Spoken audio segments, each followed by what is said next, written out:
So if our previous slogan was a decentralized economy needs decentralized money, my thinking has shifted a little bit. I think in some sense, like decentralized money needs a decentralized economy just as much. So I think the issue of what happened here was that the underlying economies were not very mature.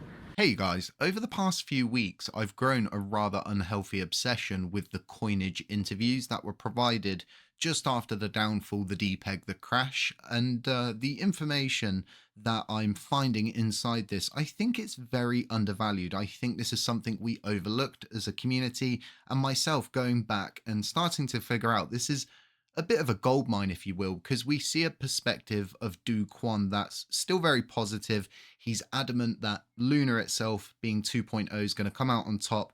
They're going to reform and they're going to go forward with a completely different strategy. So essentially, what we're going to try to do is to build, various different types of apps whereby we, draw in more human activity from the offline world to the internet as much as possible, using the best of Web3 technologies that we know, and make sure that Terra is the home to as many of those killer applications as possible.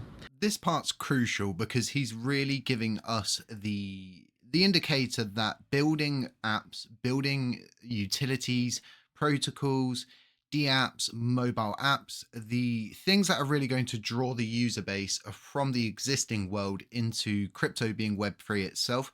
It's a situation where we're already doing this. There's many different people that are actually building on Luna Classic, and that's a lot of these new age validators, if you will, are also building.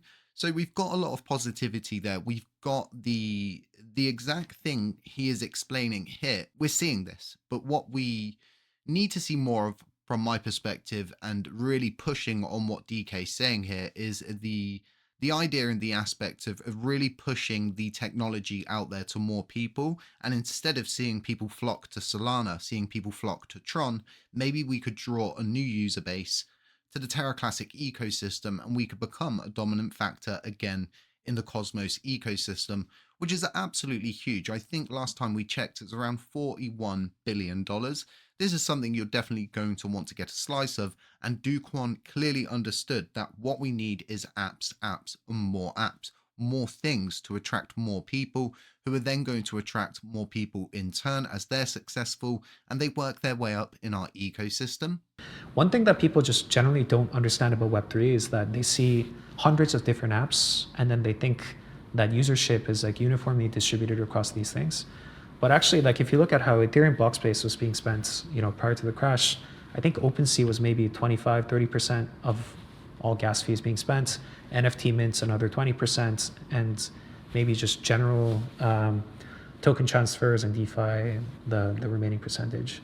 So it's definitely a very top-heavy business where you just need to create a number of apps that people love to use, and then people will start to call that blockchain their own.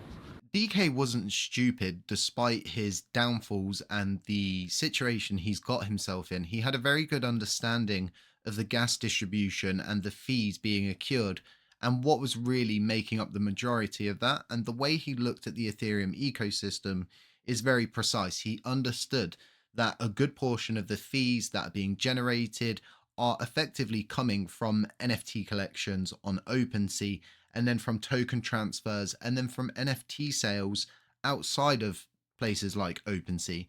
So this is a situation where Dokwon is really giving us all of the information that we need, and he's telling us to build killer apps. He's telling us to onboard more people. He's telling us to show people the technology and show them that they've got the ability to build, to rise up, to really come to this ecosystem. And as I've said, stake a claim. This is really a concept that I think DK understood well, and that's why he knew by creating these killer apps, by attracting this user base, you would begin to get a completely new community calling your blockchain home. And this was going to in turn attract more people. He understood that by arming the entire user base, well, then everybody can stake a claim. Everybody can come to Terra Classic and launch a coin or launch an NFT or access the ecosystem itself through native assets. And he speaks quite heavily about Terra Station being the the real crucial piece of infrastructure that they still have that's still heavily utilized.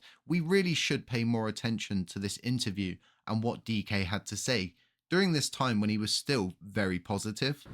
As you look to build out Terra 2.0, though, I mean, how much of the trust that may have been lost in the depeg and meltdown crash spills over into that ecosystem? And what needs to be done to really restore? Do you feel like you've done enough? I think it's going to take time. But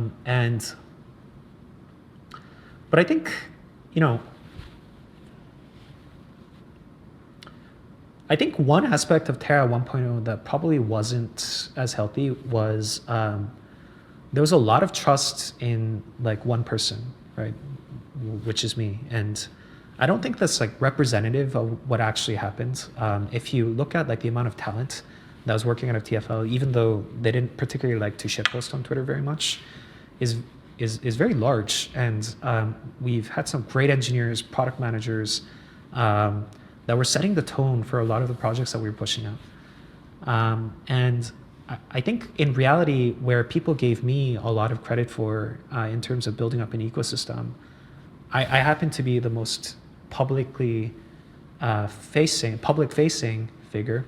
But that's not to say that there weren't, other great builders, a lot of great leaders in this ecosystem that have stepped up to get Terra to where it was before the depeg. So This part of the interview is actually quite eerie because Dokwon takes full responsibility and he comes forward and he states there was far too much trust in one person, and the centralized aspect really led to the downfall of the Terra 1.0 ecosystem. I really do believe we should heed his warning. We should take note of what he's saying here. I think, like what I'm going to try to do is to, make sure that people understand what happened here. And I think in terms of, healing wounds, the best that I can do is to just be upfront with, everything that happened and, just admit that I was wrong, right? So I believe that this can work. It didn't. And, provide my experiences and, the things that I've seen for other entrepreneurs that might want to pick up where we left off. This part of the interview is all about accountability, if you will, and Dokwon is very outright, and he admits he was wrong and they got it wrong, and it's not something that they would be following in the future. But what he wants to do is, while he works on all of these killer apps and really making Terra 2.0 this utilitarian chain, he wants to be able to provide the pitfalls, if you will, what he went through himself, and maybe he can prevent others from falling into the same trap that he himself did. Yeah. And then in terms of where I spend my time, I'm just going to try to focus on building products that people love to use. And if they love using it, they will. If they don't, they won't. This interview's absolute gold, and some people might be thinking, oh, this was all cut together and maybe Jay's reassembled it. It's not, and I'm going to leave a link to the interview itself. It's around 40 minutes long. There's a secondary interview that has less information in it that is a cut that Coinage did. You really want to go for the longer one, being that 41-minute interview. That seems to be all of the material that Coinage had. There's some behind the scenes material as well that's very interesting. Like I said, we see an aspect of Dokwon that was still very positive, that he could restore balance, he could restore order, and that they could make Terra 2.0 this great chain that's got a lot of building happening. And we're not really seeing that over on Luna. From my perspective, there's more building happening on Luna Classic. Another key part, I believe, in this interview is the fact that he's not ruling out that anyone else couldn't come up with a successful algorithmic stablecoin or some kind of repeg effort. And I think he's right there. Our ecosystem has a lot of people involved in it, and we can work on many different things at once. So yeah, if a repeg plan comes up, it looks viable, it's interesting, it looks like it could work, then yeah, we should follow that. But we shouldn't disregard or chuck to the side the app building, the DApps, these killer apps, as Dokwon's saying, and giving the broader masses accessibility to this new evolving Web3 ecosystem.